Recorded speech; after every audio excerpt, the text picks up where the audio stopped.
The next speaker is Freweyni Adugnia. Freweyni is an Ethiopian grassroots organizer for Sun Common in Windsor County. Before working at Sun Common, she was an environmental justice and Black liberation community organizer and facilitator. Her work used a queer Black feminist, Afrofuturist, abolitionist framework.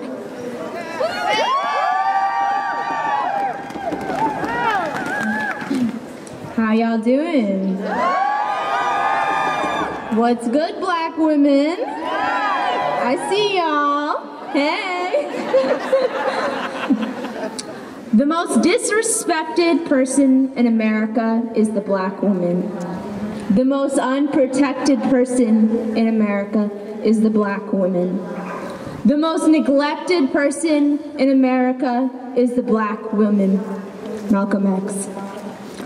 I want to start off by acknowledging all the Black women out there, especially those of us who are organizers. Black women who are surveillanced, policed, incarcerated, and killed and disposed by the hands of the state every day.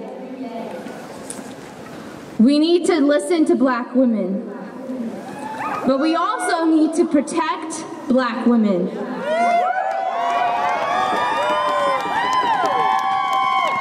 We need to believe Black women when we say we're in pain. We need to pay Black women for our labor. We need to stop commodifying and co-opting Black women's intellectual property.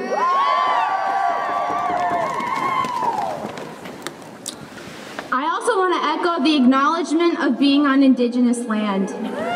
Land belonging to the Abenaki people. Land that has been stolen and colonized by European settlers. I also want to acknowledge that not only are we in an occupied country, but much of the infrastructure and institutions here were built and financed by slavery.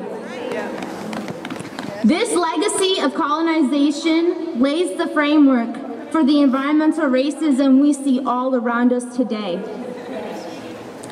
Environmental racism plays a part in deciding where Black, Indigenous, and people of color live, and the quality of air, water, and food.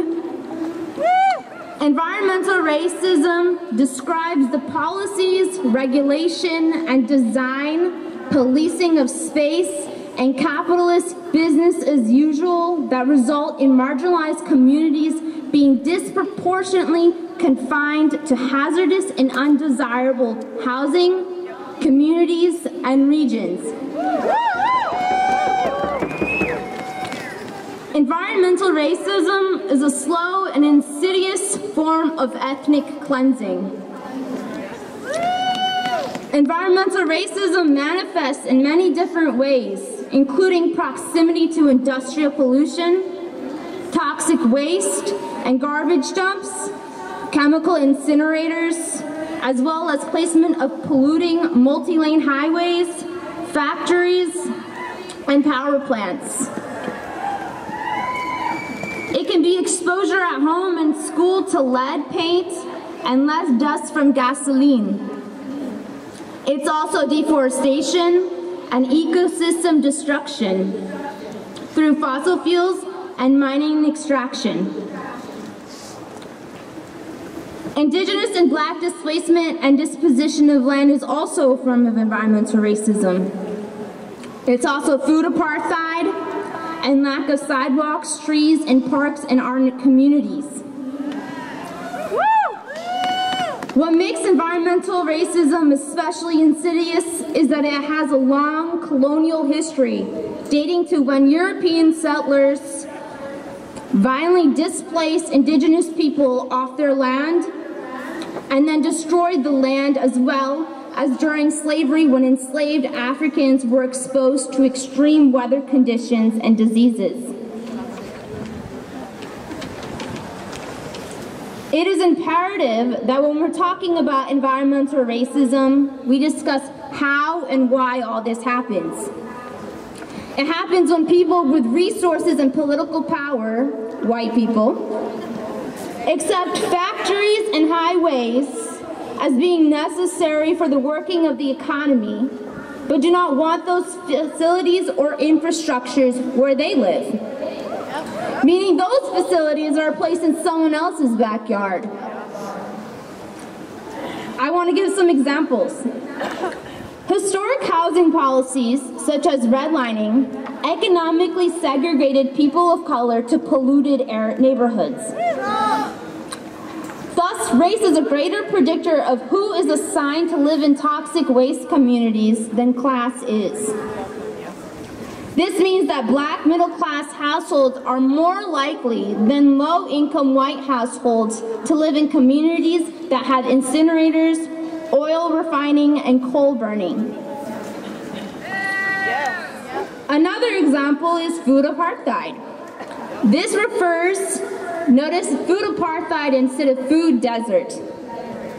This refers to the deliberate use of regulation and free market economics to restrict people, especially poor people of color, from access to healthy foods. Communities in food apartheid zones typically only have fast food chains and expensive convenience stores that sell limited items of fresh food. Environmental racism has detrimental health and social impacts on marginalized communities.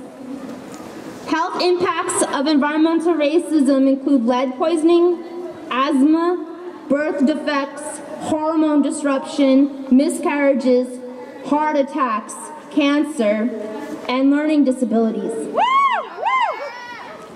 Environmental racism can have huge social impacts too, like economic and political disempowerment. There are also spiritual and mental health impacts that, like depression and despair from losing culture and land. Black, brown, and indigenous women are at the highest risk for experiencing these negative effects of environmental racism because of the intersection oppressions that we face related to gender. Indigenous people, both in the global north and the global south, have been fighting for environmental justice and land sovereignty through anti-colonial, anti-genocide movements. Black and indigenous women and femmes have largely been the frontline leaders of these movements.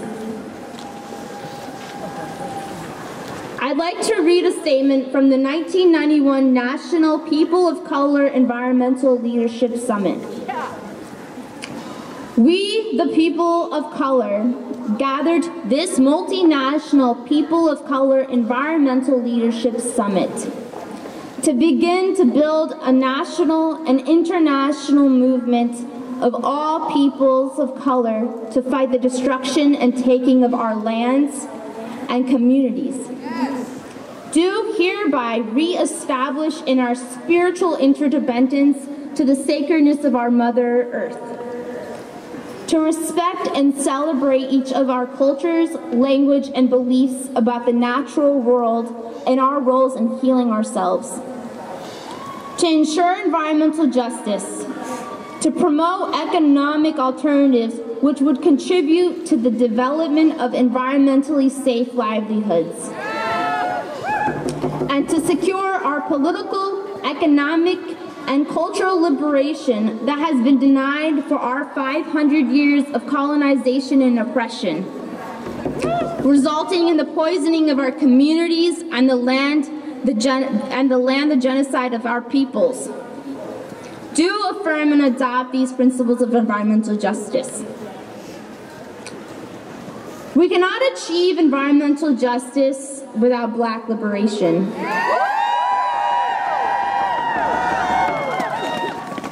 We cannot achieve environmental justice without Palestinian liberation. We must support the BDS movement, end apartheid.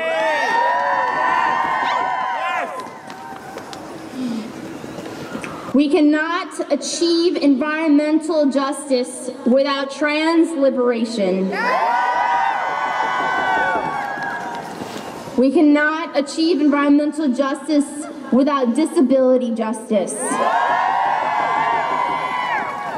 We cannot achieve environmental justice without prison and police abolishing. In our fight to abolish the police and prisons, we need to replace it with a transformative justice system.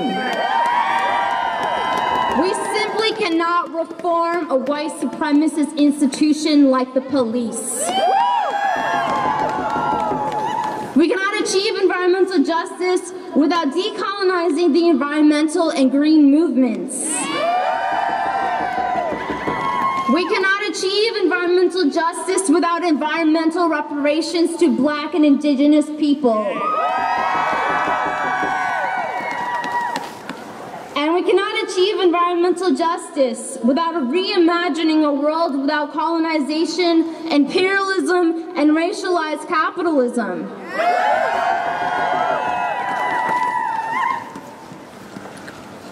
Lastly, Black Lives Matter.